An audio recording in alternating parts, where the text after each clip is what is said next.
നമസ്കാരം മക്കളെ, നമുക്ക് പഠിക്കാം. ഇന്ന് നമുക്ക് എൻ എന്ന ചില്ലക്ഷരം വരുന്ന കുറച്ചധികം വാചകങ്ങൾ പഠിക്കാം. ആദ്യം നമ്മൾ പഠിക്കുന്ന വാചകം ചേട്ടൻ കർട്ടൻ വേടിച്ചു. ചേട്ടൻ കർട്ടൻ വേടിച്ചു. അടുത്ത വാചകം അമ്മ മീൻ കറി വയ്ക്കുന്നു. അമ്മ മീൻ കറി വയ്ക്കുന്നു. അടുത്ത വാചകം കർഷകൻ കൃഷി ചെയ്തു.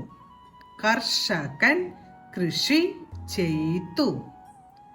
അടുത്ത വാചകം തേന്മാവ് പൂത്ത് നിൽക്കുന്നു. തേന്മാവ് പൂത്ത് നിൽക്കുന്നു. അവസാനത്തെ വാചകം അമ്മാവൻ നാളെ വരും. അമ്മാവൻ നാളെ വരും. ഓരോ വാചകങ്ങളും ഇന്ന് പഠിച്ച ഓരോ വാചകങ്ങളും പറഞ്ഞുകൊണ്ട് എഴുതി പഠിക്കാൻ ശ്രമിക്കണം. അടുത്ത ക്ലാസ്സിൽ കാണാം മക്കളെ. നമസ്കാരം.